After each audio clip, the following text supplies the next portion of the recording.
Hello everybody, this is Blokees, and it's time to do a Transformers Blokees unboxing. Yeah, got some nice art here on the front from the One Shall Fall series. Got a list of who all is available in these blind boxes here on the side. I know who this one is. It's a Unicron head, because I'm kind of on a Unicron kick right now. And there's a Hot Rod / Rodimus on the side. Is it Hot Rod or is it Rodimus? It's Hot Rod, according to the side right there. But yeah, I wanted to get the Unicron head for this, like, to go with my other figures and for a display that I'm working on. So, yeah, the box is already opened, so that way they could see what the character card was, etc. But the actual model kit itself is still sealed. So let's go ahead and open it up. There's a little accessory bag right here that has been retaped shut, and inside that, we have a little display stand, which let's go ahead and get that set up. Just like that. And then we also have the character card that tells you, well, who it is, who you got in your blind box.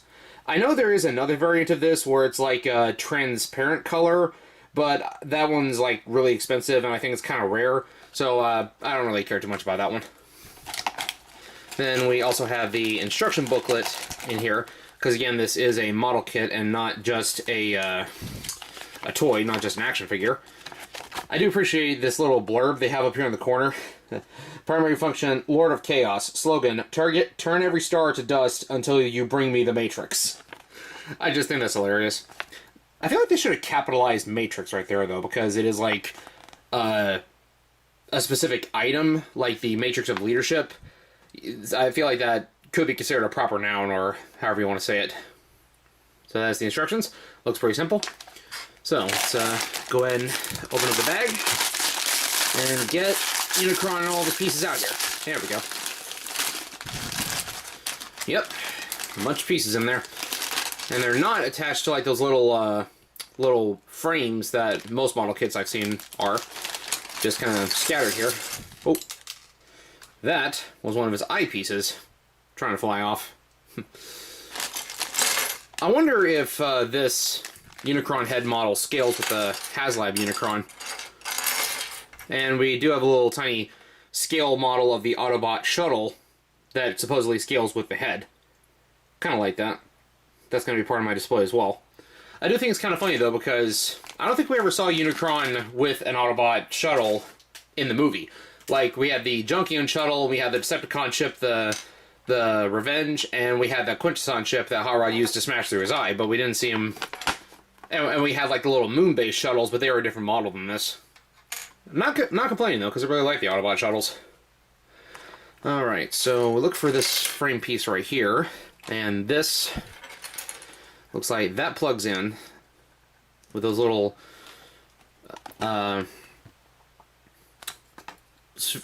like joints pointing forward. I assume that's where the eyes go. That's what it looks like on the instructions. So let's go ahead and attach that. Then we mount it on the frame here, which is like the underside of the helmet.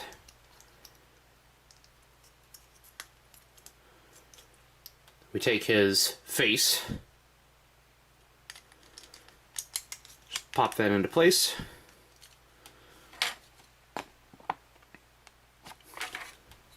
I actually skipped ahead a step. You're supposed to attach the chin first.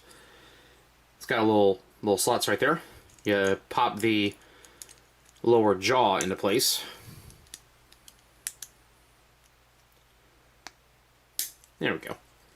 Now you can make him open and close his mouth. Looks like kind of like Andros from Star Fox. Star Fox 64 specifically.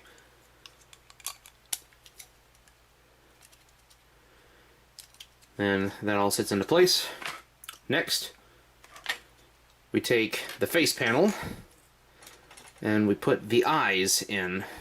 It looks like this is the right eye. You can see where the pegs, if it'll autofocus for me, you can see a tiny peg there at the bottom, and it slots into that little hole right there. Actually, that might be for the other side. Yeah, it's for the other side right there. So, there we go.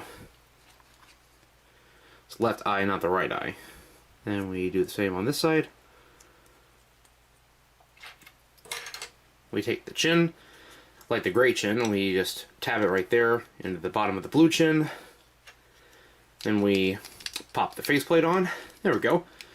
And the rest looks really, really simple. Just popping panels on until the helmet's complete. You just line up the holes with the pegs. That goes on the top. This goes on the side. But which side? There we go. Same for the other side. And you take these triangular panels and you line them up with their little tabs and notches right there.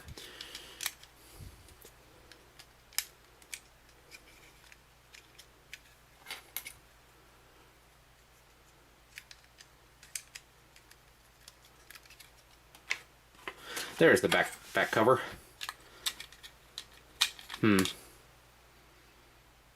I was supposed to put that on before I put on the yellow pieces. I'm going to go ahead and take those off real quick. Alright, so let's try that again. You take the back of the helmet and you put it on in those sockets right there, and then you assemble the helmet piece once that is installed. Then the horns, they snap together, super easy looking.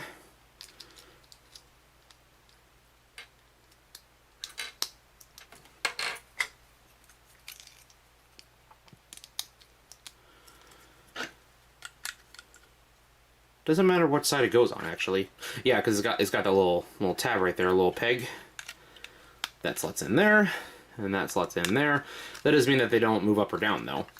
And then you just take this, you mount him on the peg, and you can make his jaw open and close if you like. Which, like the HasLab one, they couldn't get the teeth to be the same color. Yeah, the bottom is blue and the top is gray. But he is big enough to munch the Autobot shuttle if you want him to do so. So, one funny thing about the HasLab Unicron and this one and a lot of other like figures and art I see of him, he has teeth. Like, in robot mode, he's got teeth. In the movie, Unicron didn't have teeth in robot mode. Like, you look at every shot that's close up of his head or of his mouth. Like, you look at when he ate the Decepticon jets, you take a look at when he swallowed Galvatron, like, both outside and the shot where the camera's pointing upward, you could see out of his mouth into space. Yeah, Robot Mode Unicron doesn't have teeth in the Transformers movie. I think that's something that came from Season 3 of the cartoon, because they did give him, like, fangs and stuff. Even though his mouth, like, never moved, he was kind of, like, stuck open in that position after his head flew off at the end of the movie. He just kind of orbits around Cybertron now. That's honestly why I wanted the head, and I think that's why they just released the head. So that he can just be there, just orbiting Cybertron if I ever get a Cybertron Primus figure. He can just munch on nearby Autobot shuttles. So how big is this thing compared to other Transformers? Well, we have a Classics Thundercracker here. Then we have, I believe this is Generations Thrilling 30 Scrapnel, Shrapnel renamed for copyright reasons, with his little reflector buddy. These two would be relevant to Unicron, because Unicron would turn them into Scourge and the Sweeps. Modern figures, though, speaking of Scourge, here is my Robots in Disguise 01 Velocitron Scourge. So tall that he's off camera at the moment. There we go. Scale really doesn't matter with Unicron. It never will. And again, this is really just meant to be a prop, and the Blokees aren't really meant to scale with anything in the first place. Just meant to be nice little desk trinkets for you. And I feel like that serves this purpose perfectly well. So yeah, kind of like this. I just wish that they weren't blind boxes, and I wish I could find them in stores instead of having to order them online now. But yeah, so that's the Blokees Unicron head.